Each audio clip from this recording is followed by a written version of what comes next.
Hey guys, thanks for watching my video. My name is Don Severance, otherwise known as dhdsracer. Today I have a review for you. This is the HobbyKing Bixler 2. Now the original Bixler, along with a host of other planes, are very dear to my heart. Anything with this natural curve dihedral as a pusher generally flies well. It started with the original, the grandfather, the Easy Star, and then just turned into so many different planes. Now, the Bixler 2 really is in a class of its own within this style. They made so many little improvements that make such a big difference. To me, this really is the best plane in this classification. Now, people would want these planes for multiple reasons. One would be for beginners, because it's very stable, very forgiving. Another would be for first-person view, because it can carry a lot of weight, and it still maintains its stability and its lift. And for me, I just like flicking them around, because even though it's a beginner plane and it's really forgiving, this thing has a better roll rate than any other dihedral wing I've actually flown. And I'll show you that in the video here. But let's go over some of the basic design improvements. They added the addition of flaps. So you have a flap option, and it's a very simple option to install. Standard 9-gram servo. I'm using HXT 900s. It comes with the supplied hardware, so you just pop everything together. I had my flaps installed in 10 minutes, and I'm a flap fanatic because I'm a sailplane guy, so I love being able to control the overall speed of the plane with the addition of flaps. So I highly recommend people test flaps, and if you've never used them, don't be afraid of them. They're very forgiving. You just need to know how to program them properly, and if you don't have a computerized radio or a receiver that has enough channels, make sure you get a servo reverser, because the flaps do install with the servos in the same direction, and you need them to be moving in the same direction rather than a alternating aileron. So the addition of flaps, very cool. The gigantic schnoz on this thing, it has a huge nose, and it's really cool because it gives you the option to fly little baby batteries and keep the wing loading so low that you can float this thing forever. I flew it on a 1300 3-cell nanotech all the way up in the nose, and it still hit center of gravity no problem.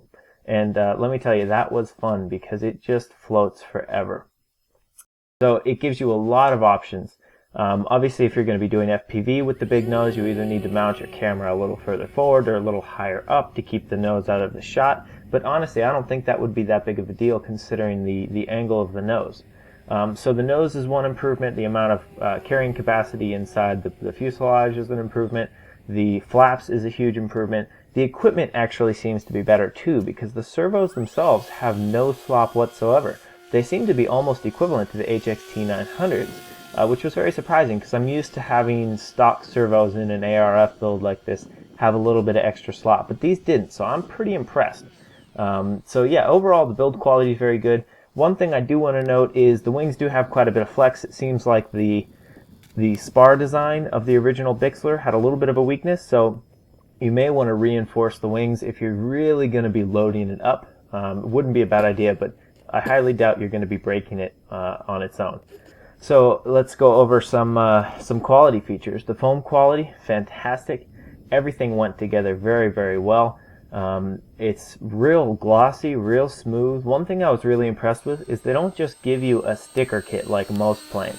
This is actual decals, like waterborne decals that are slid on at the factory, and they're beautiful. They absolutely conform to the foam, and the plane actually looks really, really nice. So the overall build quality is very good. The magnets on the canopy are very, very good. Everything fit very tight and well together. The retention system on the wings also seems pretty good. It takes a little bit of effort when you first start doing it because you have to let it settle in order to get your hulls to line up and put your wing retention screws through the fuselage and get everything to line up. So it took me a couple minutes to sort of wiggle everything around and get it all to work. But seems like a good system. It's very secure. It's better than just pressing them in and hoping for the best. These will not fly off on you. Plus, they're removable in the future. Let's see. Next up, the setup. So, like I said, I flew it on a 1300 at the smallest. I don't think that's really what you want. To be honest, you can get over 10 minutes of flight with that anyway. But I'd say probably a 2200 for sport flying is the best. There's still a ton of room. I mean, you could put huge batteries in there if you wanted to, but a 2200 to maybe a 2650 seems to be about average for most things. The motor itself, pretty cheap. I mean, what you'd expect for a $70 plane, to be honest. It has plenty of power to push me around, and it doesn't really get hot on flight, so, you know, if it's not broke, don't fix it as far as I'm concerned. But that doesn't mean it won't break, but, you know, it hasn't. So I'm running a 30 amp ESC. It's getting warm in there, so I'd recommend probably a 30 over the recommended 20. But overall, the motor's not giving me any trouble. The prop and the prop adapter are a little bit annoying. The prop doesn't have any trouble flying, but it's made of this plastic that's a little more flexible than I'm used to in a prop. So not too big of a deal because it still pushes the plane around no problem, has plenty of power.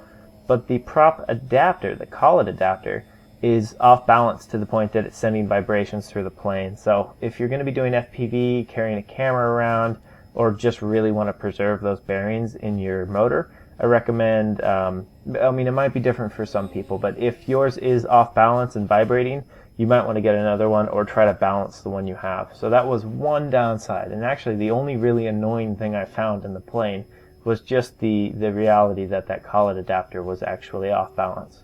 But overall flight characteristics, I'm blown away. I really am. It has incredible low speed characteristics, especially with flaps down. You know, within 15 minutes of me flying the plane, I was lining up for catches and just dropping the nose right into my hand. It flies inverted with very little down. I mean, it's really seriously impressive inverted. I can almost hands-off invert. I'm actually doing controlled rolls in my flight patterns. It almost wants to hold a knife edge, believe it or not. You know, it's really impressive. I stuck a GoPro to the wing, and I'll show you that footage here, but I stuck a GoPro to the wing and it didn't even need trim. So it can really counteract a lot of crazy imbalances and different CGs and weight off the CG. You know, it's a pretty impressive plane, and I'm really happy with it, to be completely honest. So I highly recommend picking one up. Any modifications would be something like possibly upgrading the motor if you want, but you don't need the power because it really does push it along pretty good. You might want to pick up a slightly better prop because I think you could get better efficiency out of it. It won't be flexing as much. The prop adapter, mine came a little off balance, yours may not. So, you know, potentially that. I'd recommend a 30 amp ESC over the 20 amp ESC, and load a bunch of cameras to it because it really wants it, and it did work really well for it. I could probably carry 3 GoPros and a 3000 milliamp pack, and it would fly the same. It's just a huge wing and a very forgiving platform, and it's so cheap. So cheap. $70 for something like this. If you haven't been in the hobby for a very long time, a plane like this would have cost 3 times that 10 years ago. And you know, the hats off to Hobby King for creating this. This is a great plane. It is the next step in this dihedral pusher, you know, like the original Bixler or the Easy Star. And I'm truly impressed. I am. So give me a thumbs up if you enjoyed this review. Thank you for watching. Feel free to subscribe. Thank you very much, guys. Take care.